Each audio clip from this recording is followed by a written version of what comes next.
First of all, I want to thank everyone for attending tonight. This is a very important topic, something that perhaps some of you who are here were not very familiar with before you saw this announcement, but hopefully you have something today that's going to be interesting to you. I want to also thank the Midtown Scholar Bookstore and its staff and owners for hosting this event, and the South Central Pennsylvania chapter of the ACLU for organizing it and for inviting me to moderate this discussion.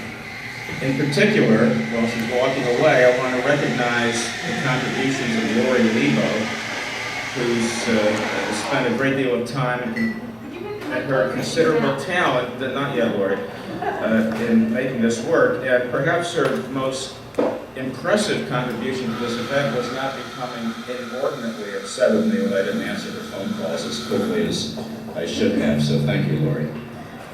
For those of you that don't know me, my name is Spero Lappas. I'm an attorney in Harrisburg, Pennsylvania. I've been practicing constitutional law and civil rights almost since the ratification of the Constitution. I'm also a board member of the South Central Pennsylvania chapter of the ACLU and a newly minted doctoral candidate at Pennsylvania State University. Just in case any of my professors are here, I want to make sure that they know that I still remember that. We are now in the 11th month of the legislatively mandated Year of the Bible in Pennsylvania. For those of you who, like perhaps others, including me, heard that there was a move afoot to declare this the Year of the Bible, you might have thought this was just some bizarre hoax and it would never really get off the ground. But in fact, House Resolution 535 was introduced on January 23rd, 2012, as a so-called non-controversial resolution.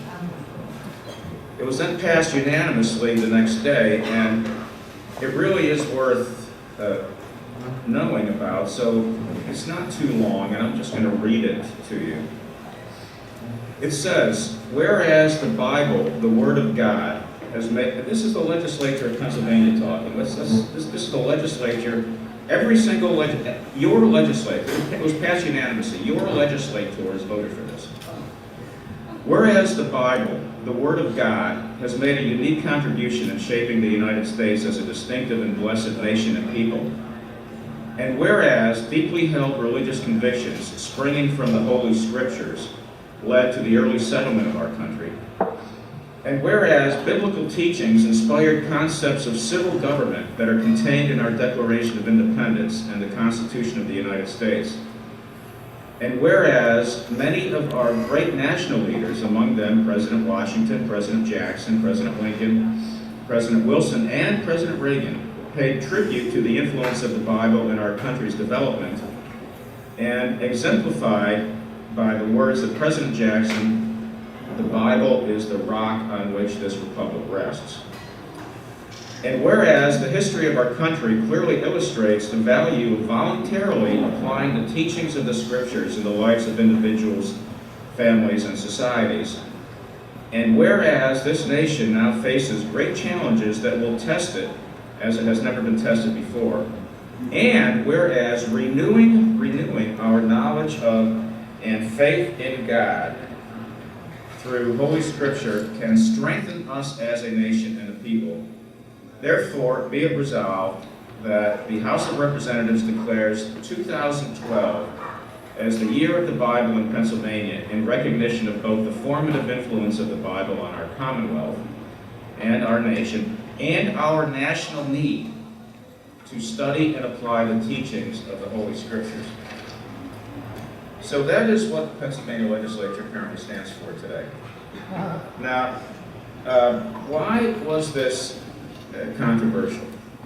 It was passed as a non-controversial resolution, but instead, it ignited a firestorm of controversy and opposition due, I think, to its obvious and apparent violation of the Establishment Clause of the First Amendment to the United States Constitution, which prohibits the government and the states from establishing or promoting a particular religious belief or religious beliefs in general. And if you pay attention to a couple of the phrases in this resolution declares that the Bible, the book of the Bible, is the Word of God, It declares that the Bible is the rock on which our republic rests. It exhorts us to renew, not just to establish or become faithful, but to renew our faith in God and to apply the teachings of Holy Scripture.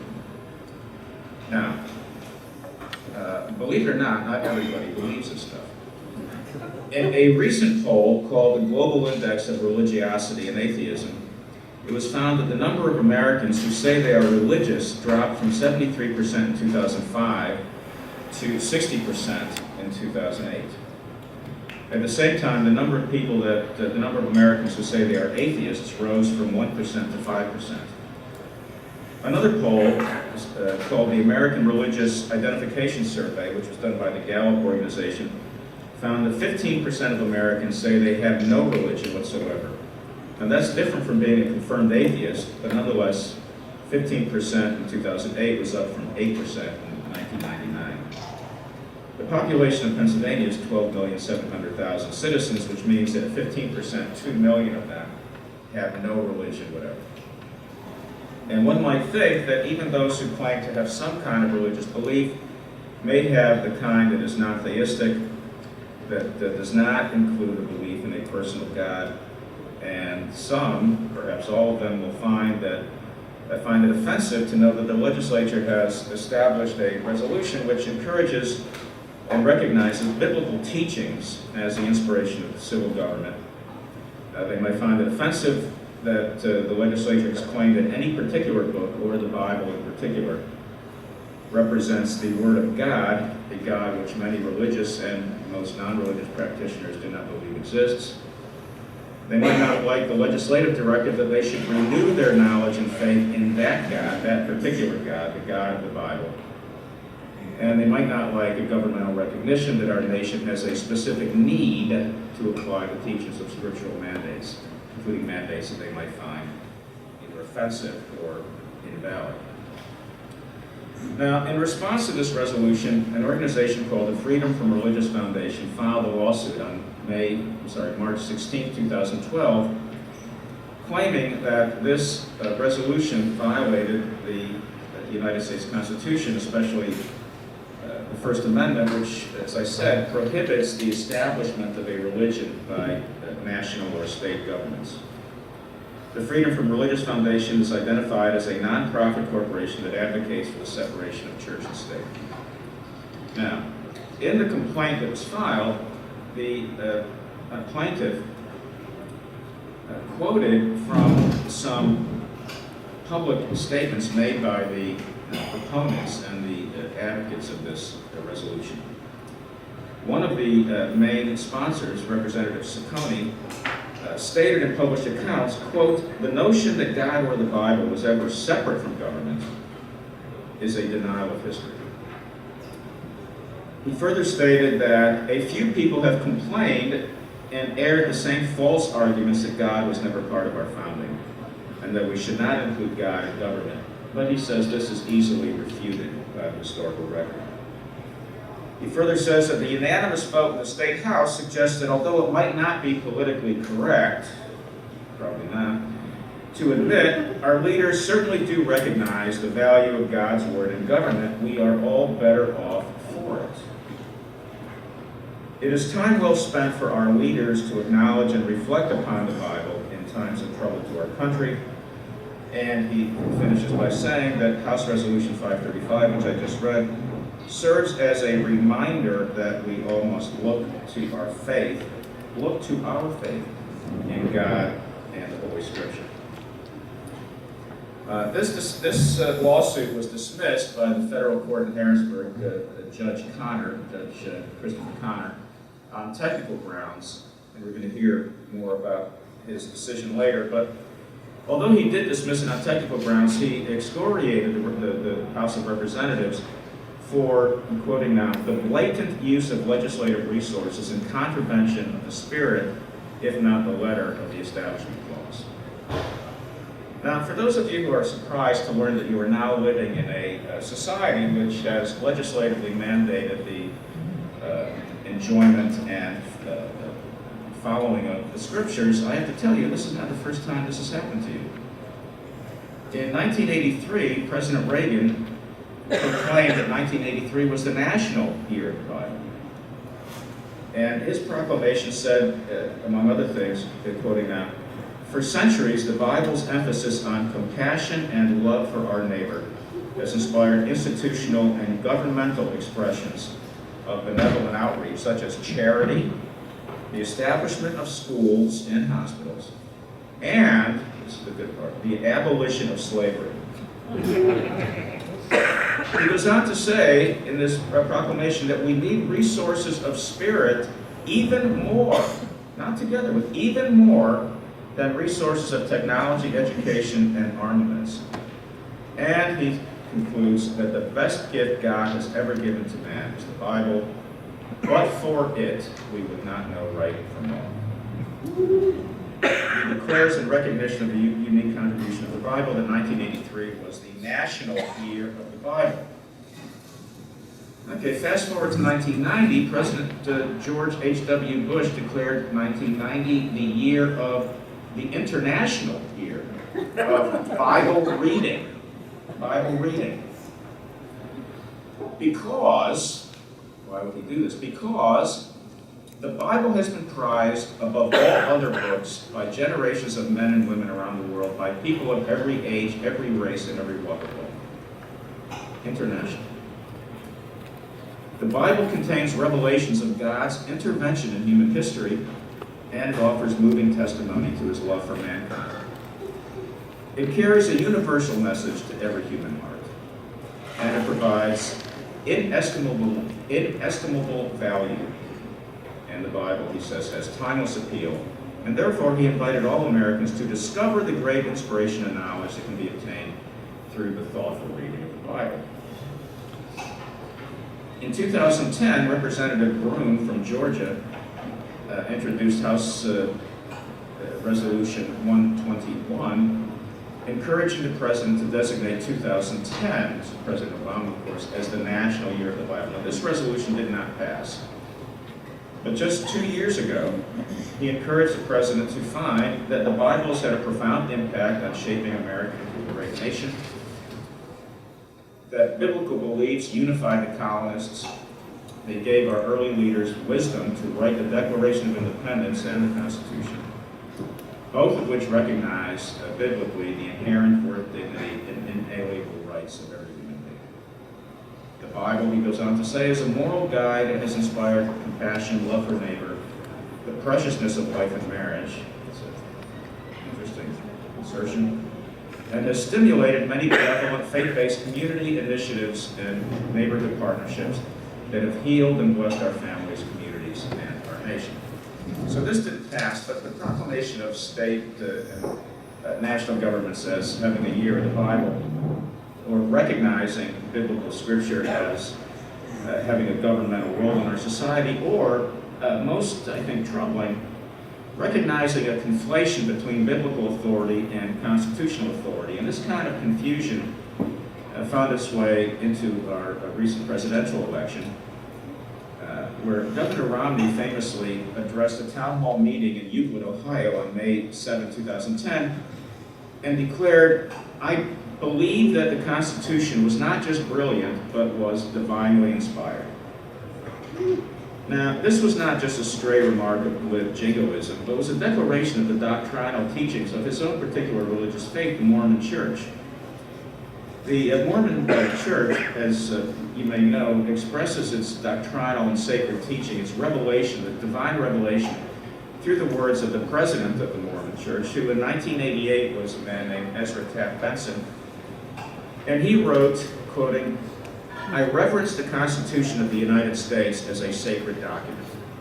To me, its words are akin to the revelations of God, for God has placed a stamp of approval on it." Now, with respect to those who may believe, like President Benson, Governor Romney, Presidents Reagan and Bush, that the Constitution has a divine and sacred authority, I believe that it is our obligation as citizens to remind them that the same Constitution that they take to be a sacred document absolutely forbids them from imposing that religious belief on their fellow citizens. As no less an authority than Thomas Jefferson wrote in his 1801 letter to the Danbury Baptist community, I contemplate with sovereign reverence that act of the whole American people, which declared that their legislature should make no law respecting an establishment of religion, thus building a wall of separation between church and state.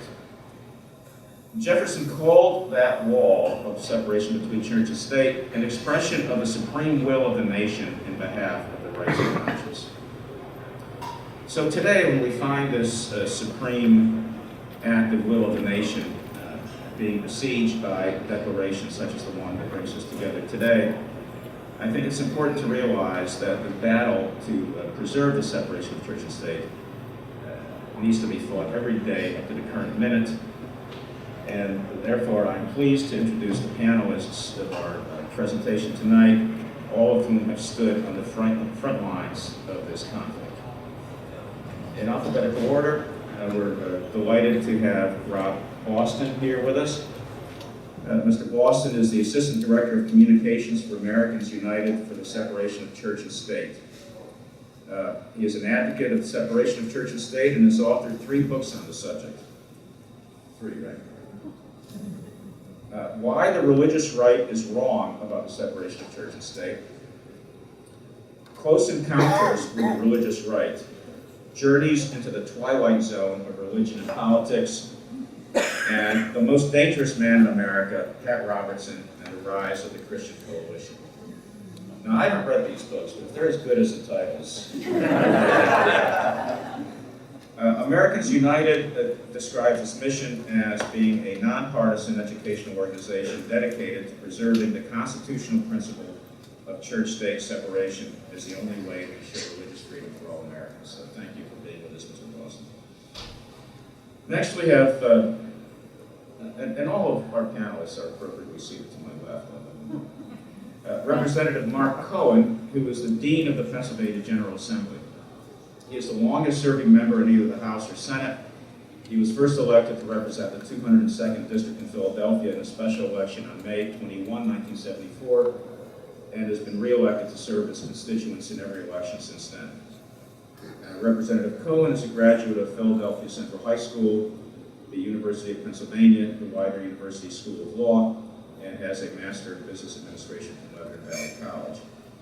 Most apropos to our discussion tonight, Representative Cohen, on February 8, 2012, introduced a resolution seeking reconsideration of the Year of the Bible Declaration.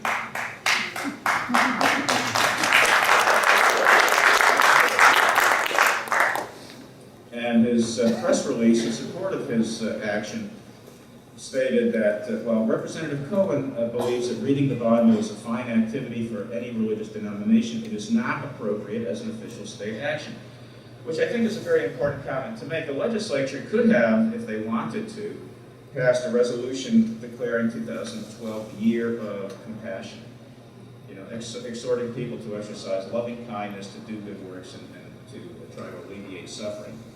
It was an unnecessary act of religious, I would say,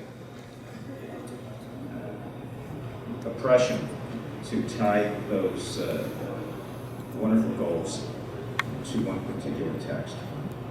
Representative Cohen goes on to say that it is a mistake for a House resolution to make an official statement calling on people to read the Bible as the Word of God and Holy Scripture. So, Representative Cohen, thank you for your work and for being with us tonight.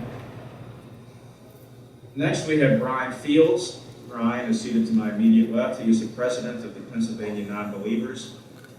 Pennsylvania Non-Believers is a nonprofit educational organization which declares its mission to include advocating for civil rights and for the principle of separation of church and state, and to challenge and to confront, if necessary, those who would impose the religious values or laws on others in society. Thank you, Brian. And last but certainly not least, we have Attorney Richard Katsky. Attorney Katsky is currently counsel for the Mayer Brown law firm. And before that, he served as Deputy Director of the Program Legal Group for the Office of Civil Rights of the United States Department of Education, and the Assistant Legal Director for Americans United for the Separation of Church and State. He is a graduate of Yale Law School and the University of Michigan. In 1998, he was the Eugene P. Beard Graduate Fellow in Ethics at Harvard University. And prior to that, he served as judicial law clerk to two judges of the United States Court of Appeals for the Second Circuit, the Honorable Guido Calabresi and Judge Stephen Reinhardt. Attorney Caskey was also one of the attorneys that litigated the landmark decision in Pennsylvania of Kitzmiller versus Dover School District. That was the intelligent design decision that resulted in Judge John Jones in the Middle District Federal Court declaring that the Dover School District's action in promoting an intelligent design curriculum was an act of, quoting one of the greatest lines in judicial history, an act of breathtaking inanity. So, with no further ado, I'm going to thank all the panelists. Thank you all again for coming, and turn the microphone over to Representative Cohen. Thank you very much, Spero. I'd like to thank the panel organizers for inviting me to be here today. I especially want to thank Devin Trowastik, who began his Harrisburg career as an intern in my legislative office before attending Georgetown University Law School. My chief of staff, Michael Cassidy, and I would love to believe that Georgetown University Law School was so impressed with his credential of having worked in our legislative office that they accepted him into the law school after completing his internship because of it. We suspect, however, that Devin's strong work ethic, excellent academic record, and great academic potential were much more significant factors. As many of you know, and as you just heard from Spero Lappas, the House Resolution 535, providing for the Year of the Bible, was introduced on January 3rd, 2012, and passed unanimously the next day as a non-controversial Rule 35 resolution of the Pennsylvania House of Representatives. Its speedy placement on the calendar at a time in which the membership of the House was distracted by redistricting and the circulation of nominating petitions was a betrayal of the trust that rests in the office of the Speaker, the House Rules Committee.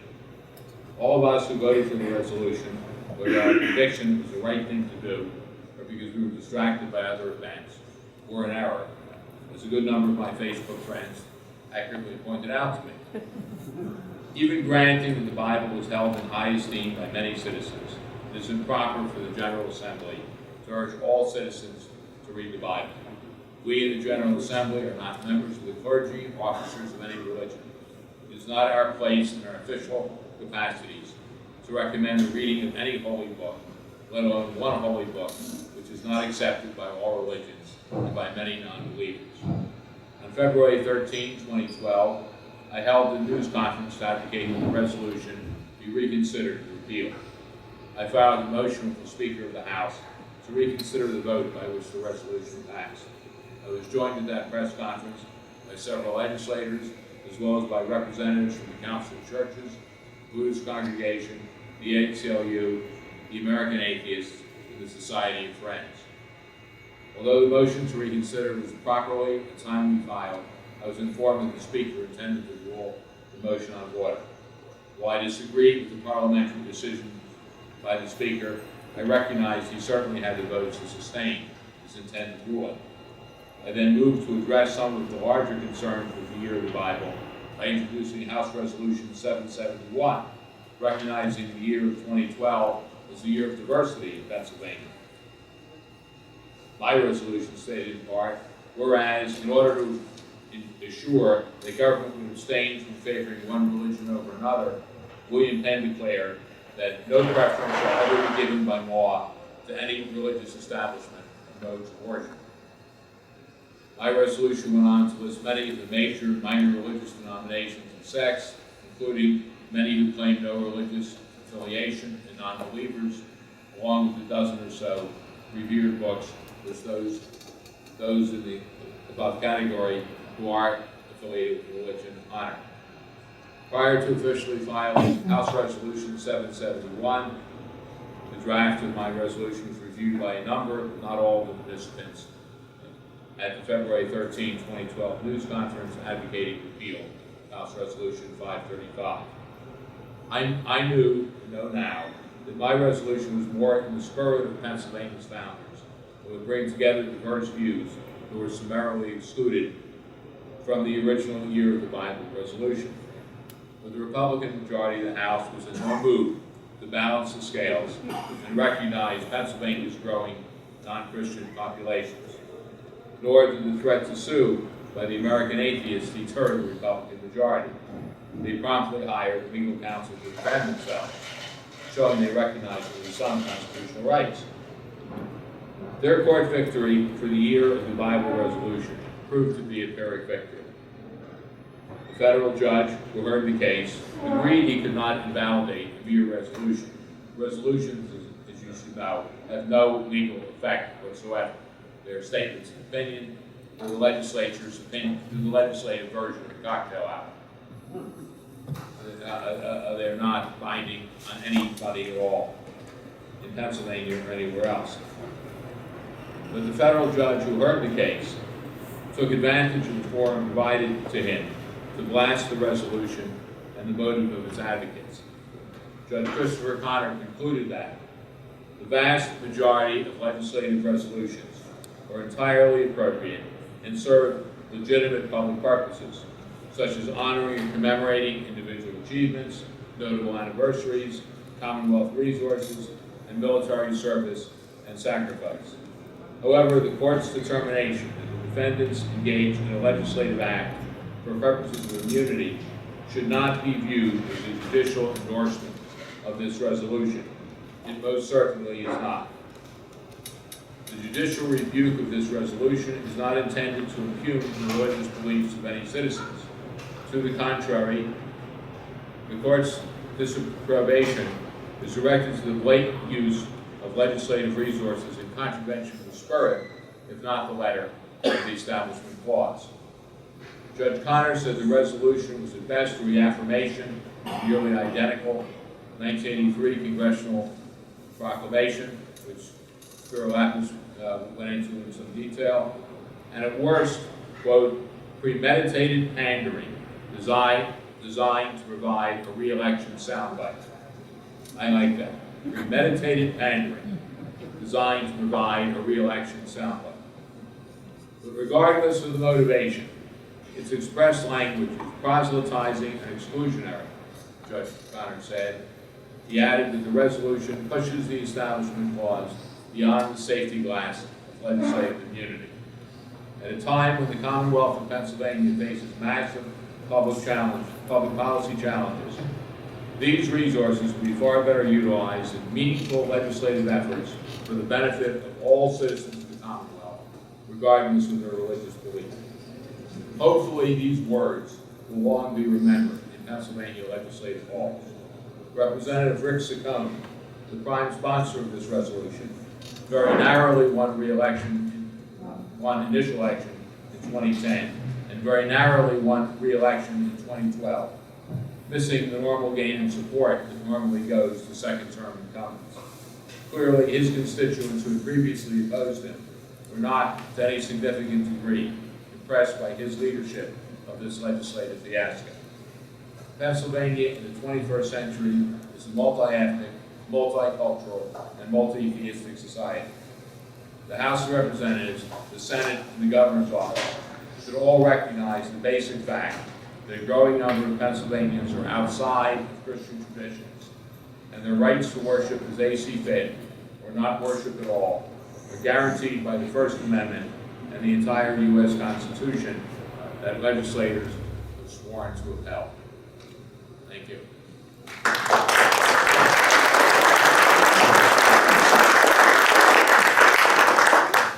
Thank you, Representative Cohen. Let me say one word about our format tonight. We're going to hear from all the speakers, and after they've all had a chance to express their thoughts, then we will have a question and answer period. So we're not going to have questions after each individual speaker. Next, I'd like to call on Brian Fields. Mr. Fields. Thank you. Can you put the mic up close to your people over there having? Can you hear me okay? Everybody? Okay. What's that? How about now? All right.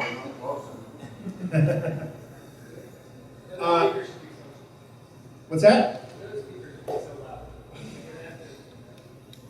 In March, the Freedom from Religion Foundation, which as was mentioned, a national organization dedicated to fighting for the separation of church and state, filed a lawsuit in the Middle U.S. District Court regarding the Year of the Bible resolution.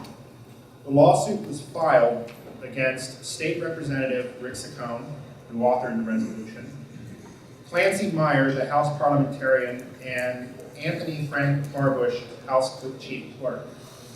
It was filed on behalf of the FFRS 599 Pennsylvania members, as well as there were 49 named members on the suit. A few of them Pennsylvania non-believers members, I think one of them here today.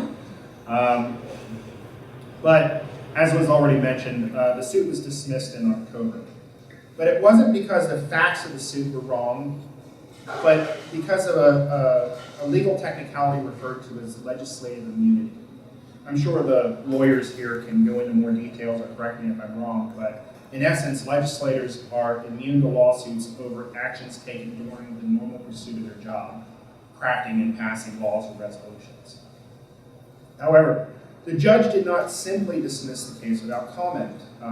Representative Cohen read substantially the portion I was going to read about what Judge O'Connor said. But I think it's important that we recognize that it's not a simple dismissal of the case. He himself pointed out the problem with resolutions like this. In the wake of the Year of the Bible court case, another resolution, H.R. 922, also known as October Prayer Month, passed just last month. This resolution also refers to an explicitly religious action, holding citizens to pray for the state and declaring that prayer is, and as I quote, the most important utterance of all mankind. H.R. 922 passed once again under House Rule 35 as a non-controversial resolution. It seems that the Year of the Bible is not the end of our General Assembly using Rule 35 to turn government speech into calls for religious practice. I do represent two organizations, by the way. I'm the president of Pennsylvania Non-Believers. I'm also the co-chair for the Secular Coalition of Pennsylvania. And that organization, we try to do a get out and contact the legislator campaign.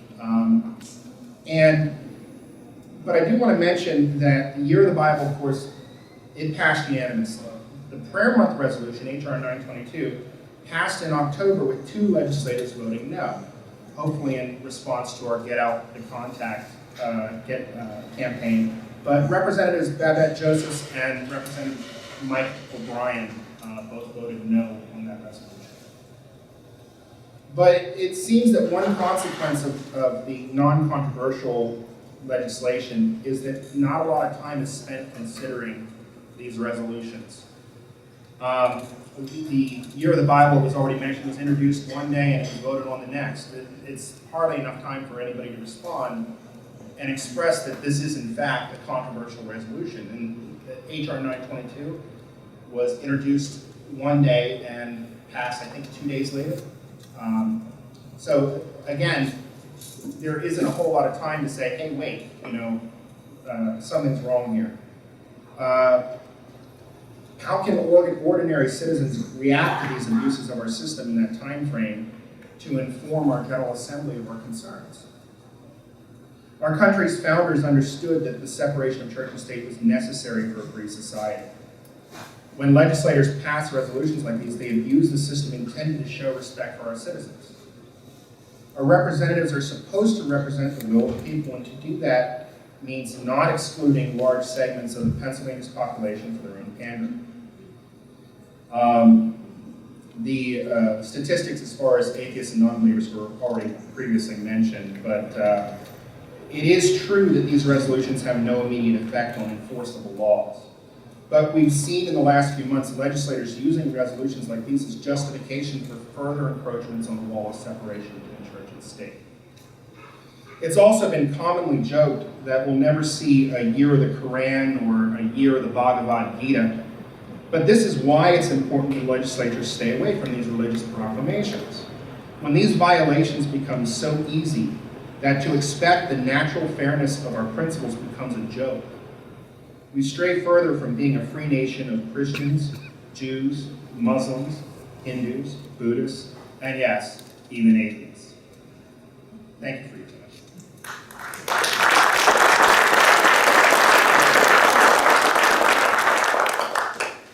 Thank you, Brendan, and now I'll call on Attorney Katsky. So Spero asked me to talk about the law that applies to citing the constitutionality of the Year of the Bible resolution. Oh, can you all hear okay, by the way? More? Okay. I'll do my best. I kind of have a cold, but we'll see how we do here. As you heard, I was also one of the lawyers in the Kitzmiller case. That means that being here is coming home. It's like coming to see family. So thank you all very much, particularly Lori, for having me here. But I gotta tell you, it's also kind of intimidating, and here's why. You all had front row seats to the Kitzmiller case, just like I did. A lot of you, I know, read Judge Jones's 139-page opinion. If there is a community in the United States that is less in need of a primer on church-state law, I don't know where that is. I remember when I heard that Pennsylvania had named it the Year of the Bible. I was driving my car to work, and I had NPR on, and they made the announcement. And I thought to myself, I knew I was driving, and I guess it was a little flip, but I thought, the Year of the Bible, does it really need a whole year? I mean, look, I know it's a long book, but I read War and Peace in a week, admittedly during an exceedingly bad family vacation. But then it occurred to me as I was thinking about what to say tonight that does the Bible really need a year is sort of the right question to ask legally. What does it mean for the government to tell us that we should all be spending a whole year serving, and this is some of the language, our national need to study and apply the teachings of the Holy Scriptures?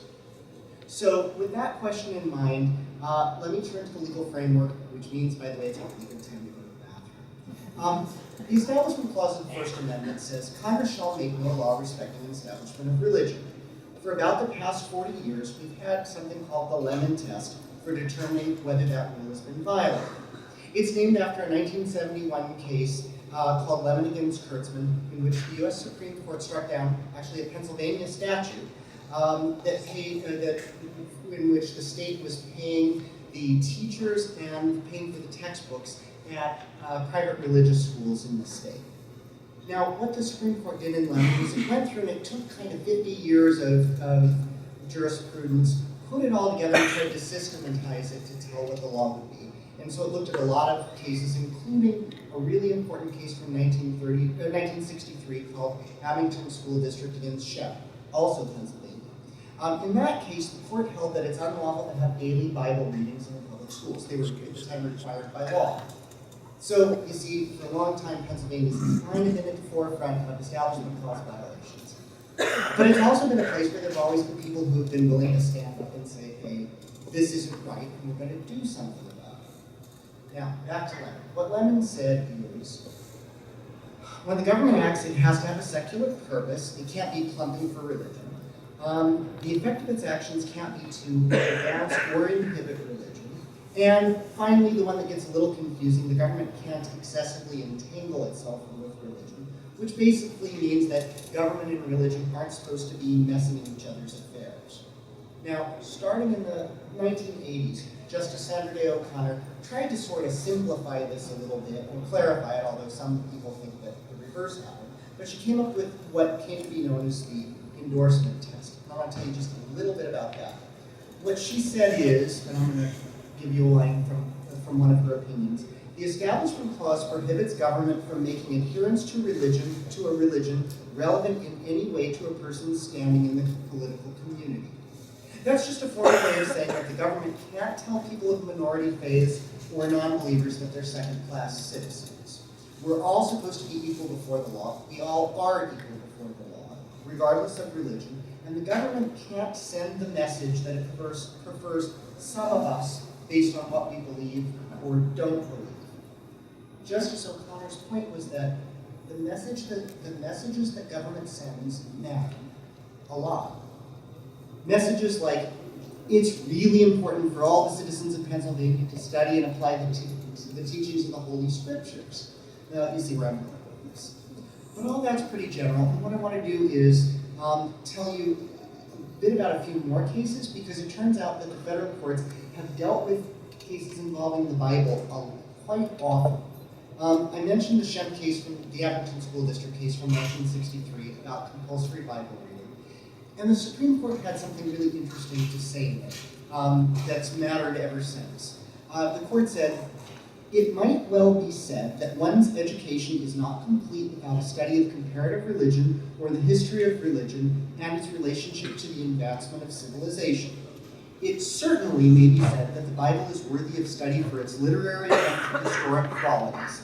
Nothing indicates that such study of the Bible or of religion, when presented objectively as part of a secular program of education, may not be effected consistently with the First Amendment. But the government must maintain strict neutrality, neither aiding nor opposing religion." Now, since then, a lot of people have tried to use that language as a loophole, actually, to get teaching the Bible, reading the Bible into the public schools. Say that what you're doing is secular, and then put the religious lessons into the public schools. Now, by the way, everybody pretty much agrees that it's okay for colleges to teach, say, the Bible as literature. And that makes sense. It turns out that it's pretty hard to understand a huge swath of Western literature, a lot of books here in this wonderful shop, if you miss all the biblical allusions. But it's really different for primary and secondary schools. First of all, a lot of the time when people try to get Bible courses into K through 12 schools, into middle schools, or into high schools, or even elementary schools, they are embarrassingly honest about their religious motives. Sound familiar, by the way? Now, this violates the secular purpose requirement of the Establishment Clause.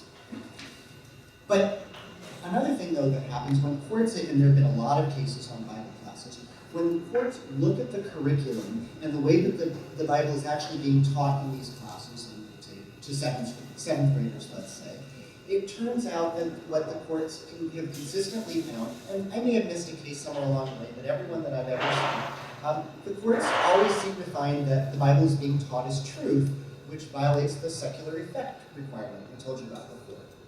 And finally, a few courts have said that in trying to figure out the curriculum, the public schools have entangled themselves with religion because, for example, they'll set up a commission of local ministers to decide what's okay to teach about the Bible and what isn't.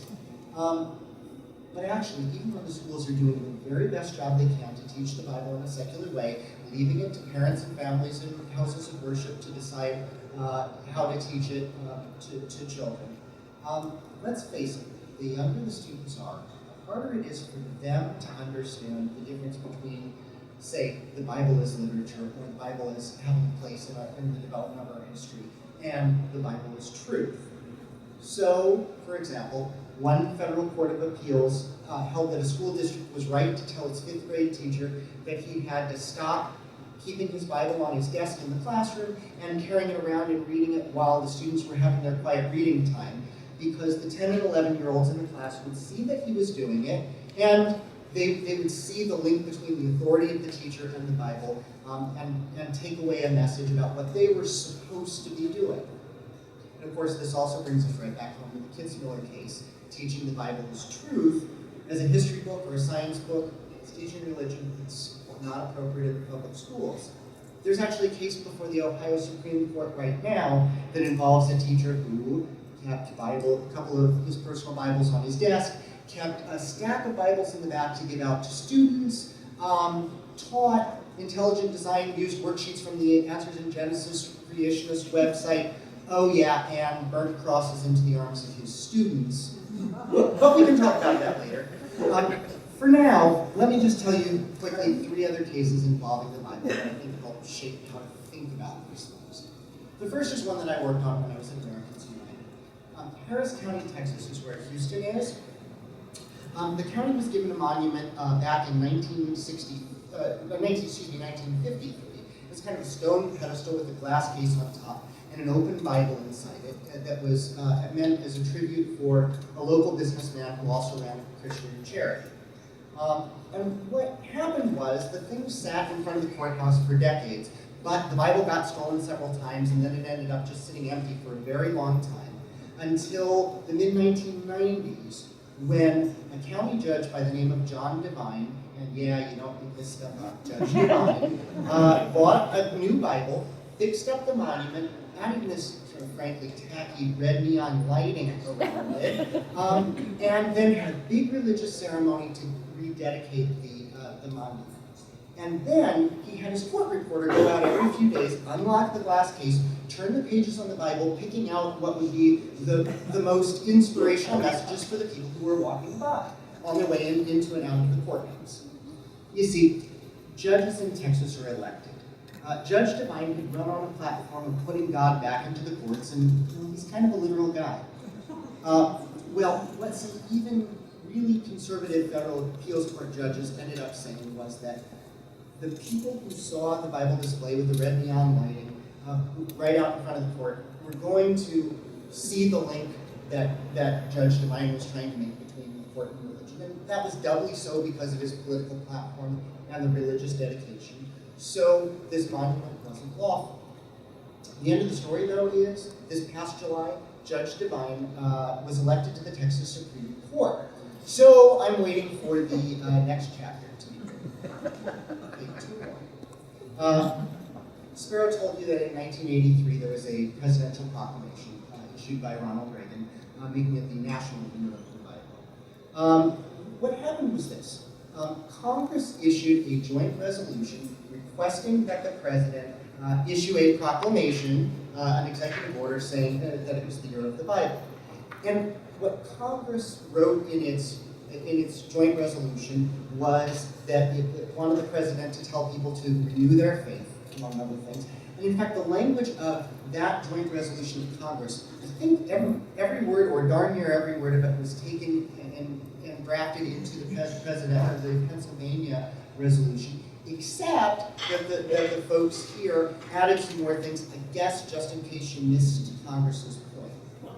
What was kind of interesting to me, though, as I was looking back at this, was that when the U.S. Department of Justice went to pen the proclamation for Ronald Reagan to issue, he went through and it took out some of the most religious stuff. It didn't use some of that stuff that Congress had said, but it put in a whole bunch of stuff about how the Bible and religion are important to our history, trying to use that same language from the Abington School District case that I told you about, again, as this mechanism to say, well, this is okay because we're talking about it as history, which maybe it would be, except that Congress had already told us that something else was going on.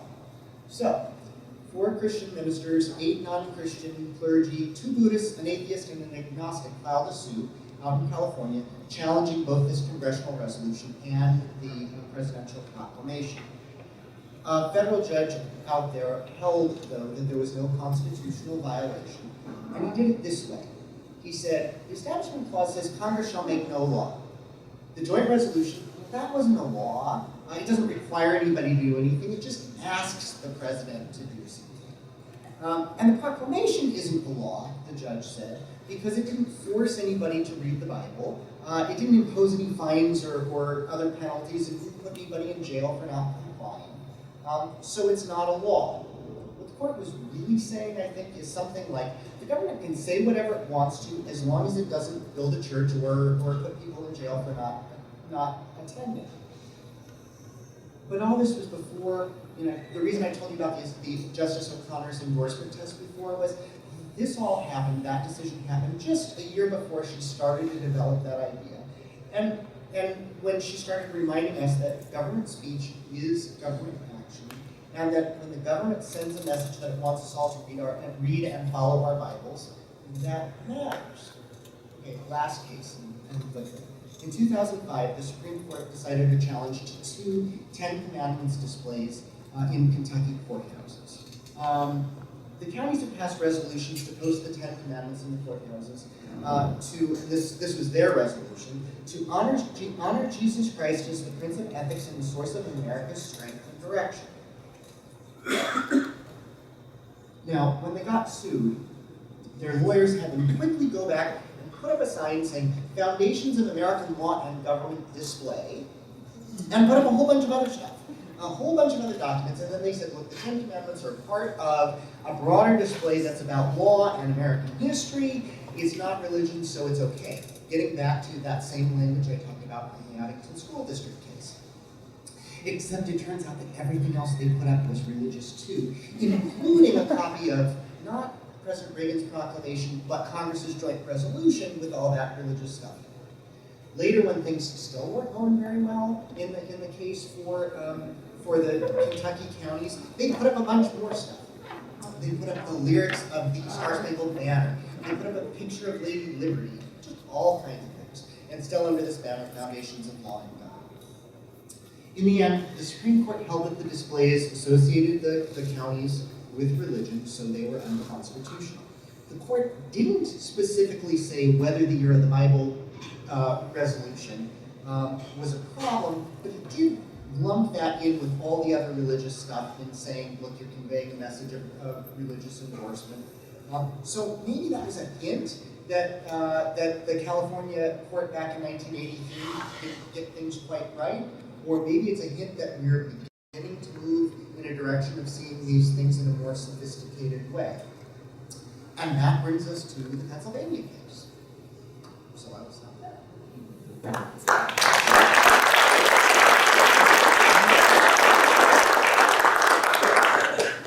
Thank you. Now we'll hear from Rob West. Well, it's fitting that I should be here with my old friend Richard Katzke because he was one of the lawyers, as has been noted, who litigated the intelligent design creationism case in Dover. What we're facing today is what I call historical creationism. Just as the creationists attempted to rewrite science because they didn't like evolution, they're now attempting to, their allies in the religious right are now attempting to rewrite American history, to create the narrative of the so-called Christian nation.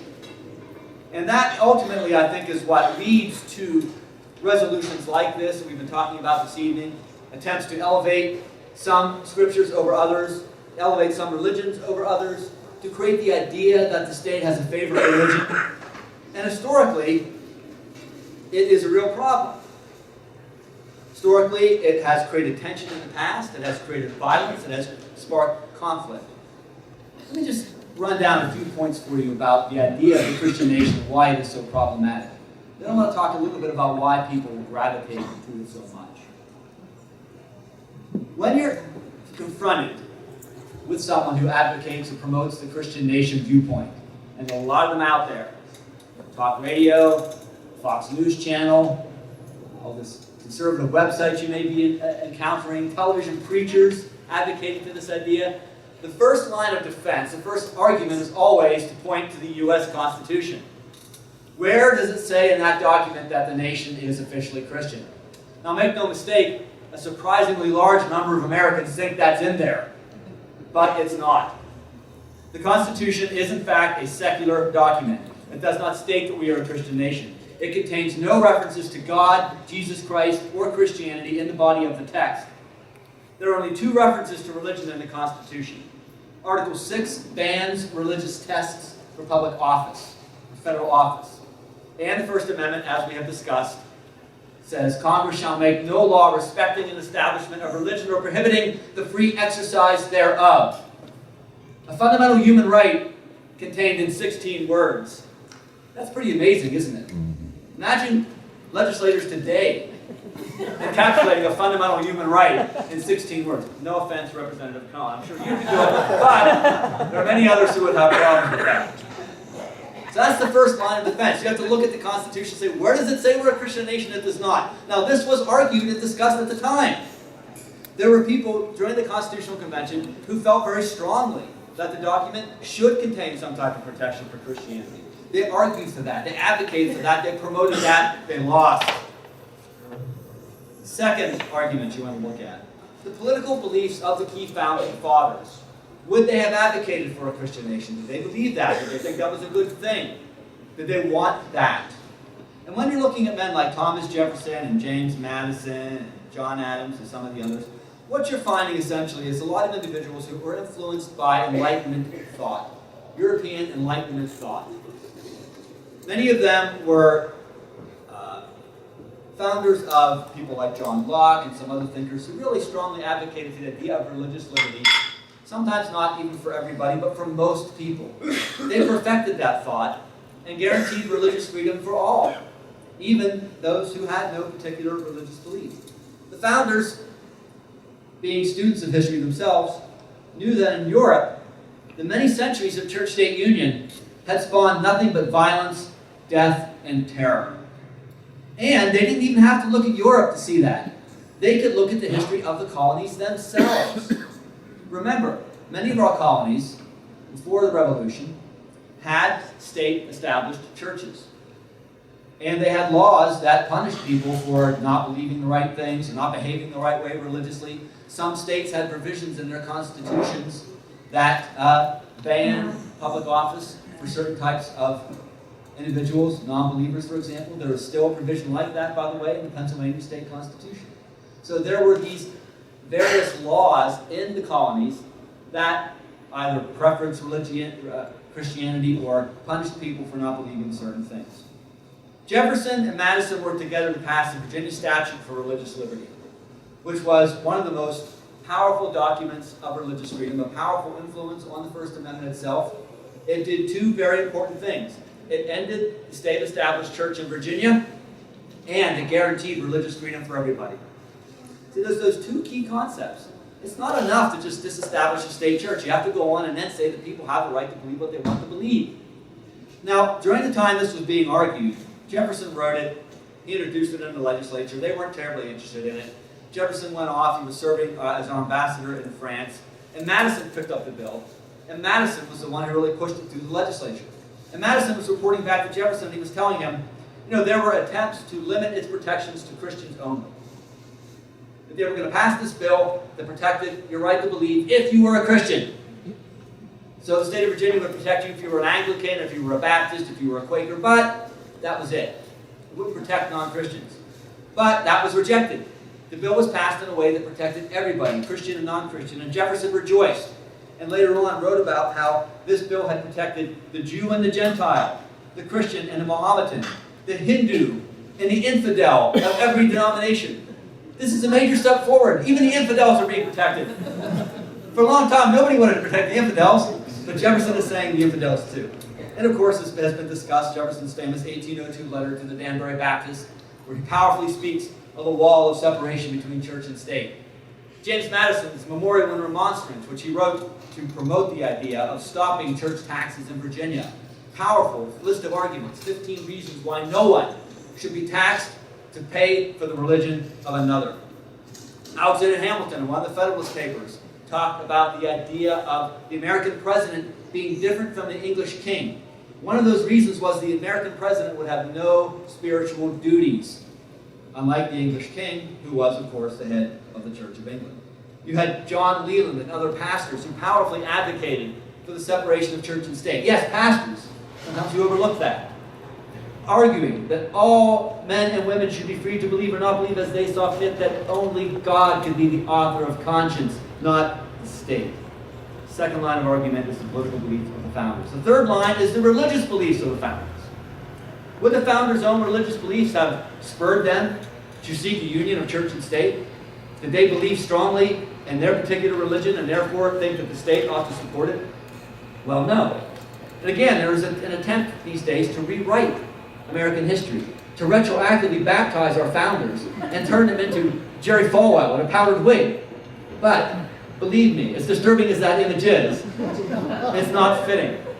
Many of our founders were advocates of what you would call deism. Deism is not really in favor today. You don't really encounter a lot of people who say that they're deists. But back in the days of Jefferson and Madison and Washington and Adams, it was a much more common religious belief. Deism being the idea of a God that sort of put things into motion in the universe and then just sort of stepped back a little bit. A God that, a first cause, got things going, but really didn't necessarily intervene in the affairs of humankind on a daily basis. George Washington, if you read his writings, he uses terms like supreme architect.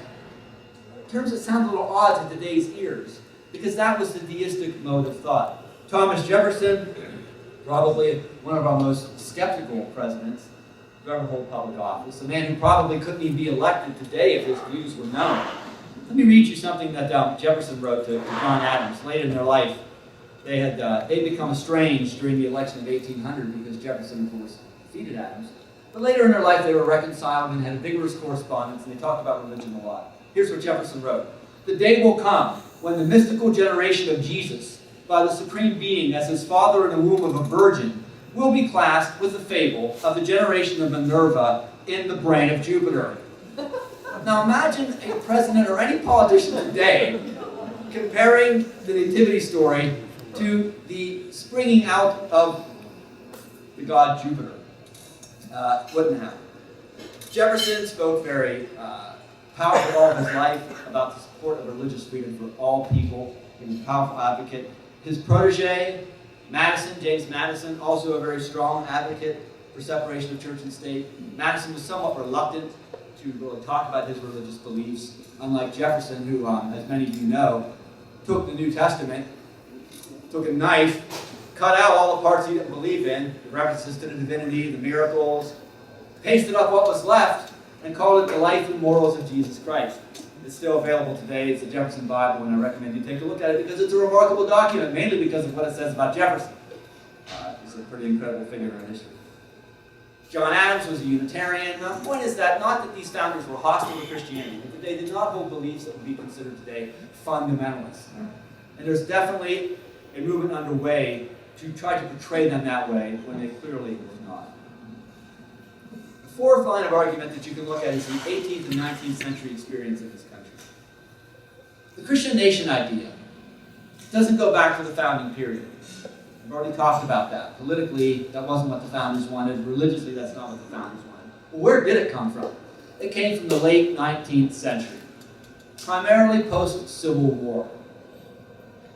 There was a lot going on at that time. You had a nation that had this bloody conflict, trying to patch itself back, get back into unison, work again together, deal with all of the sort of social problems that were coming out of that. In that period of confusion, in that period of just turmoil, people naturally turn to religion. I mean, that happens now. People sometimes do that today. So it's not uncommon that folks would do that. A group came along, composed primarily of Protestant ministers, called the National Reform Association. The National Reform Association had several goals. One was to pass a series of laws banning most types of commerce on Sunday. Second was laws that banned the distribution of material that they deemed inappropriate. Anything dealing with sex. Also free thought publications. They were very successful in getting free thought publications banned from the mails in the 19th century. So they were banning novels, magazines, even stage plays. They would sometimes get banned if they considered them to be salacious. Their third goal was to add references to Jesus Christ and Christianity into the Constitution. Now think about this for a minute. If the nation had been founded as a Christian nation, why would they have needed to do this retroactively in the 19th century? Well, it's strong evidence that the ministers of that time knew that the Constitution was godless. They knew that it was not specifically religious. They knew that it didn't preference Christianity, and they sought to correct what they considered to be a mistake. So they introduced a constitutional amendment that was very long and very wordy. Essentially, it would have added several references to Jesus Christ, Christianity, and God to the preamble to the Constitution. And rewrite the preamble. This was introduced several times in the Congress. It was discussed. There was a report at one point about it, and it was rejected. Versions of it, however, were being introduced in Congress as recently as 1965. So some ideas just never really go away. Another little interesting historical tidbit. A lot of people ask me, well, why does our money say "In God We Trust"? Well, you could blame a Pennsylvanian for that. I'm sorry, I'm a native of Pennsylvania. I feel bad if it was a Pennsylvanian who did this. But there was a minister in Pennsylvania who, during the Civil War, got it into his head that that conflict was in fact a form of punishment from God. And that the way to sort of appease God and get back on God's good side would be to put some reference to him on our money. Primary use of money back then was coinage. Paper money was less common. So this gentleman wrote to the Secretary of the Treasury, Salmon Chase, and said, let's put this phrase on our money, God is our trust. Chase liked the idea, modified it slightly, in God we trust, and it began to appear first on a 3-cent piece about the time of the Civil War. Was codified for use some years later, and then of course was codified in paper money in 1956. Again, not something that goes back to the founding period. Now, why does the myth hold today so strongly? And I think there are a couple reasons for that, and I'm going to discuss these with you, and then I want to say a couple things about resolutions, and I'm going to wrap. The hold of the myth today is essentially for two reasons. One is psychological. There are a lot of people in this country, and I deal with them on a regular basis on the religious right. I go to their meetings, I try to understand them a little better. They don't like the direction of the country. You know, they don't like the fact that gay people are standing up for their rights. They don't like the fact that atheists and non-believers are standing up for their rights. Hell, they're still mad that women started standing up for their rights some years ago. So they're not happy about this. And one of the ways that they sort of comfort themselves or advocate for their point of view is this idea of stolen legacy. We had this great, wonderful thing one time. We had this Christian nation. We had this glorious religious society. And then they took it away from us. The secularists, the liberals, the people who advocated for separation of church and state, they took it away from us. But we're going to get it back. If you listen to the religious right, if you listen to conservative talk radio, how many times do you hear that type of phrase? We're going to take the nation back. You know, you can't take something back when you never owned it to begin with. But it is a powerful, motivating, psychological factor. The second reason is purely political. It advocates people, it motivates people to vote in a certain way. You'll hear TV preachers, you'll hear their conservative allies, you'll hear their political allies talk to people about the Christian nation idea because they want them to get involved politically. Now, getting involved politically is every American's right. Whether you were conservative, liberal, libertarian, somewhere in between, green, socialist, what have you, it is every American's right. But it is also sometimes difficult to get people motivated enough to be involved in this country. And the Christian nation idea is something that the religious right uses to get people to the polls and to vote for the candidates that they like. I wanted to say a couple things about proclamations specifically. They are not always uncontroversial. Let me tell you a little story. John Adams was president for one term. He managed to lose the election of 1800 to both Thomas Jefferson and Aaron Burr, due to a rather strange quirk in the election laws of that time. John Adams, during his presidency, had called for a day of fasting. Not just prayer, but fasting. And there were actually riots over this.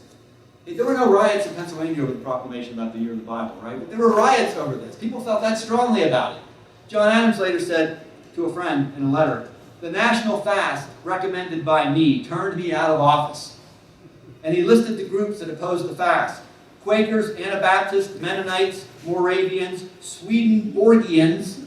See, even the Swedenborgians were not on board with this. Methodists, Catholics, Protestant Episcopalians, Arians, Arminians.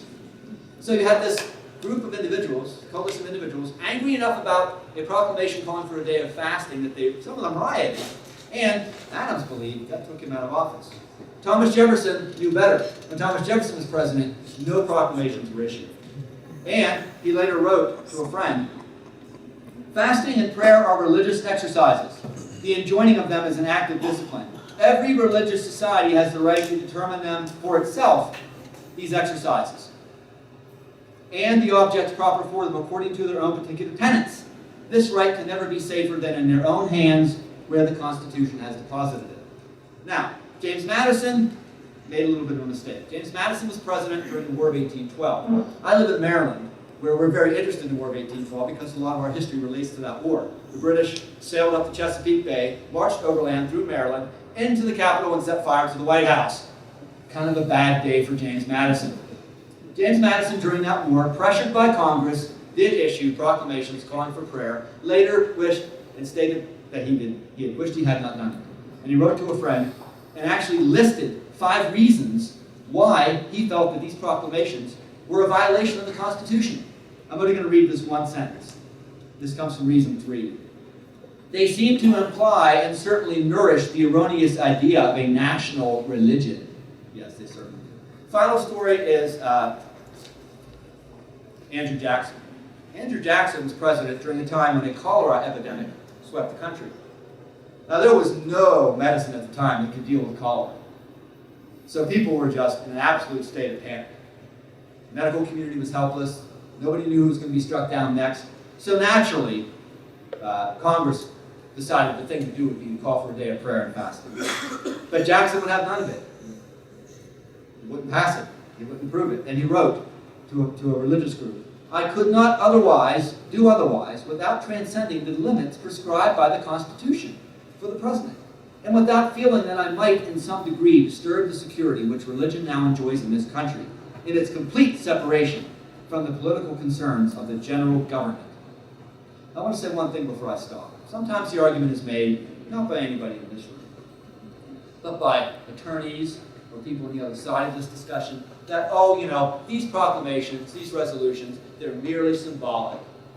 They don't require anybody to do anything, so it's okay. And that's what the courts have been looking at for a long time. That's the dodge they've been using to avoid dealing with these resolutions. But I'm going to tell you it's not okay. It presents and puts forth the idea that some citizens have more rights or are better than others. Some citizens have chosen to align behind the government's favorite religious book, and that makes them better people.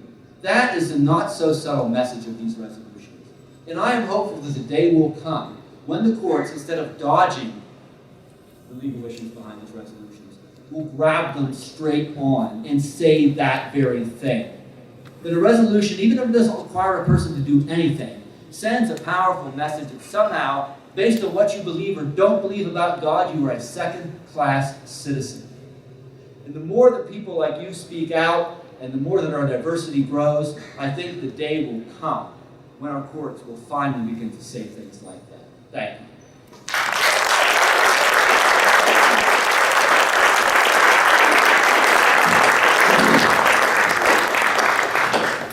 Thank you, Rob. So, we have as much time as we need for questions, and I'm sure there must be some. So, who'd like to ask the first question, Lori? And I look for all four of you, and I'm going to ask you just to sort of briefly, I'm curious what your thoughts are on this. When the Dover trial was over, I thought we sort of reached the pinnacle of craziness, and we were going to turn to a new era of enlightenment, where everything was going, and then what, 6 years passed, and we saw what happened with that. Now that a lot of people are talking about since the election that we might have reached sort of that the attacks on our First Amendment by the religious right, they might have sort of reached their heyday and we might return to a state of reason. I'm curious what your thoughts are. Do you think so? Brian, you want to go first? Unfortunately, I don't think we've reached the pinnacle of the crazy yet. I've been following the comments post-election about what, you know, when the Republican Party took a look at what happened with Mitt Romney and decided, well, you know, how are we going to react? And, you know, I was hoping to see some soul-searching, if you'll excuse the expression, on the part of the Republican Party about their approach during the election. And what I saw instead was a lot of blaming Mitt Romney as a candidate, rather than blaming the policies. And in my personal opinion, I think that while Mitt Romney as a candidate was, you know, kind of a lukewarm candidate to begin with, I think the reason why he lost is owed more to the actions of the lesser offices, you know, in the House of Representatives versus women and other issues there. And I think that the Republican Party is completely ignoring those consequences, and I suspect that in the next election cycle we're going to see more of the same. So I would say I don't think we've seen the worst yet. Let me just, that's a good question, and I have some thoughts on that because I've been going to basically, you know, religious right meetings for the past 25 years. And have managed to retain my sanity. They do have demographic challenges. There's no doubt about that. The religious right is mainly an older movement. It's an overwhelmingly white movement. But I also know that over the 25 years, I have heard the death of the religious right pronounced many times. And, you know, just like those monsters in the horror movie that always pop up again one more time, they managed to do that. Elections are about turnout. Can you mobilize your base? Can you get them to the polls? In this past election, the Democrats had a very good ground game and a candidate that people felt good about, and they were able to really get that into play. But remember what people were saying after 2008. There was a coalition that had to come along that was going to really put the far right to shame and push them out of the political system. And just 2 years later, we have this wave of Tea Party candidates coming to many state legislatures, including this state. So you always have to remember that off-year elections and things like that, the dynamic can be quite different. And that is when the religious right is very good at getting its people out to the polls. So I wouldn't write them off just yet. Perhaps not having anything more to add about elections, let me just say this. There are some battles that, you've all heard it said that there are some battles that have to be refought in every generation. There are some battles that seem to have to be refought every couple of years or all over the country. What it takes is remembering that, paying attention to what's going on in your community, because lots of things that happen locally. We've heard a lot in the news about national elections, but one of the things, look closely at your local school board elections.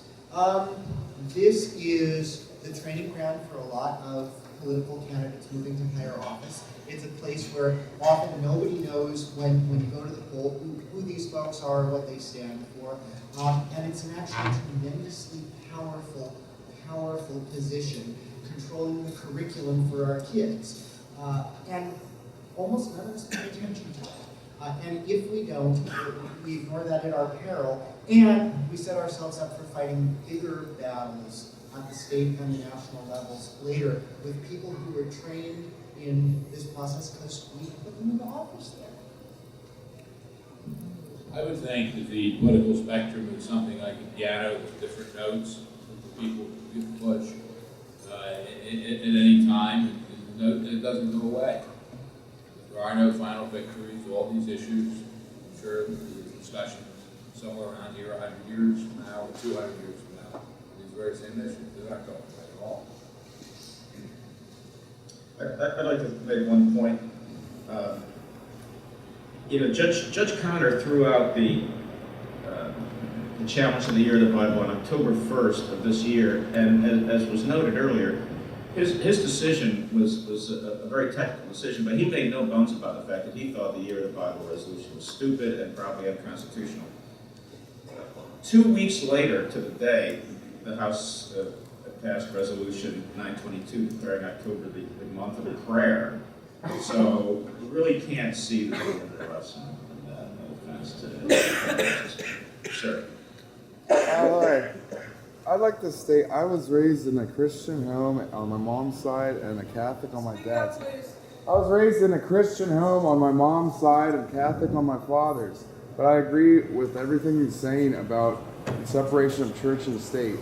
And I was going to ask, do you think this kind of irrational behavior is due to fear about this whole winter solstice, December 21st thing? Self-fulfilling prophecy. That's what I'm talking about. Anyone in particular? Left to right. Well, maybe we should declare this the year of the Mayan long count. Yeah, that's what I. Deal with the issue that way. As much joking around goes around December 21st, I think the majority of people find it ridiculous that the world's going to end on December 21st. So I don't think it has that much bearing. I think more people took the idea of the rapture more seriously than a Mayan apocalypse. Yeah. One thing about that, though, one thing I often hear out of the religious right is the discussion of things in very apocalyptic terms. I was at a major meeting by a group called Family Research Council just a couple of weeks before the election, and they were speaking as if the very fate of the nation hinged on the election. Yeah. And I heard that message over and over and over and over again from those folks. So while it's not as bad as the end of the world, it wasn't far from it. Yeah, It seems to think scary. that if things didn't go the right way, it really was people were going to be hauled off to prison. Going to be just the craziest kind of stuff. But that type of rhetoric, unfortunately, does resonate with a subset of the American community. It's always going to be out there. Gentleman in the front row first. Well, this question would be mostly for Representative Cohen, but any of you can answer there is, actually, I have that Pennsylvania Constitution right here, and it very simply states under Section 3 that it says, all men have a natural and indefensible right to worship Almighty God according to the dictates of their own consciences. No man can be compelled, right to compel, contend, or right to support any place of worship or maintain any ministry against his consent.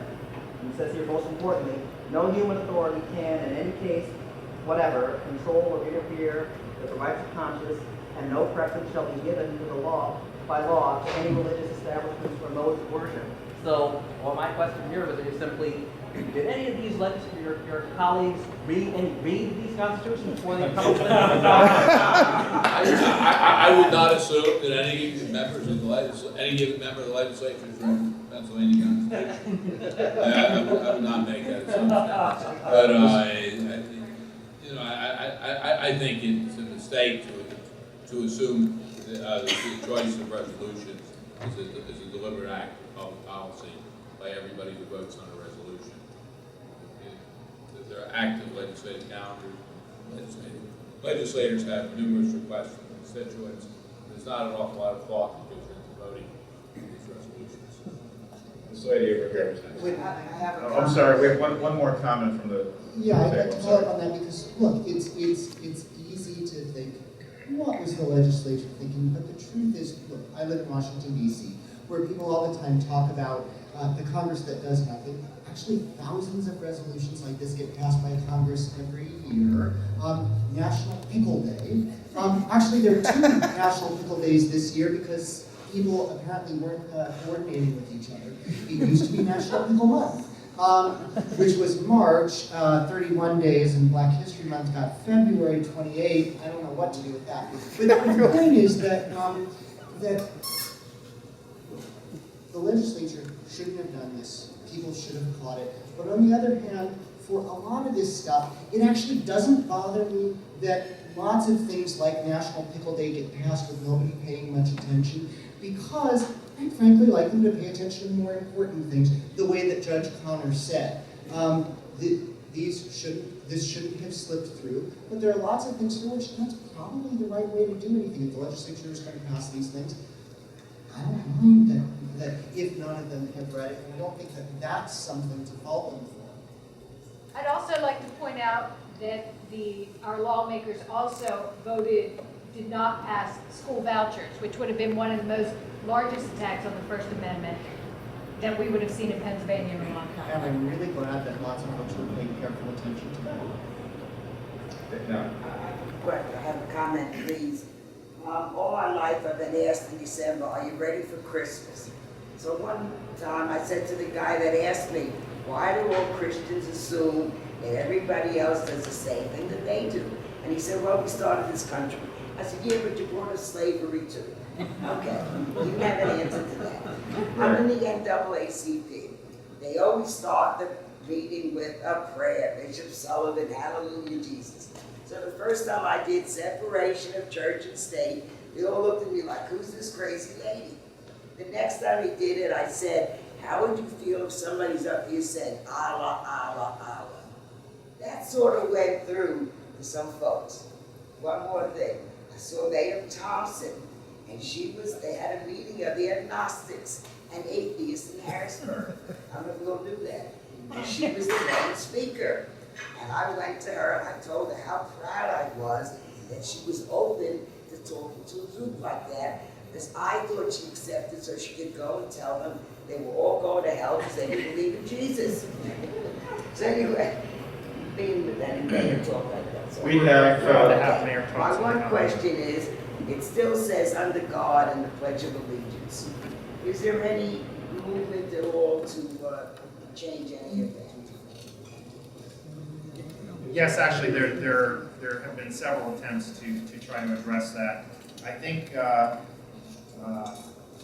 know that there's conversations about going after it again, but it's one of those things where you have to find the right case and the right timing and all that stuff. So, but yes, people are definitely looking into that. Let me just follow up on that if I could real quickly. The courts have created this thing they call ceremonial deism. And ceremonial deism is used to give a pass to some of the generalized references to religion, like in God we trust, on the money, and under God and Pledge of Allegiance. But more people are speaking out about those things, and I think eventually, as society becomes more diverse, courts will take a more serious look at it and cast aside this fiction of ceremonial theism. Well, I'm sure we could go on with these discussions, and hopefully we'll for a very long time, but that's all the time we have for tonight. I want to thank the panelists. I thought this was a wonderful discussion. I want to thank again the ACLU for arranging it, Lori for putting it together. Anyone here that is not a member of the ACLU, I encourage you to join. You can like us on Facebook. We would love to have you.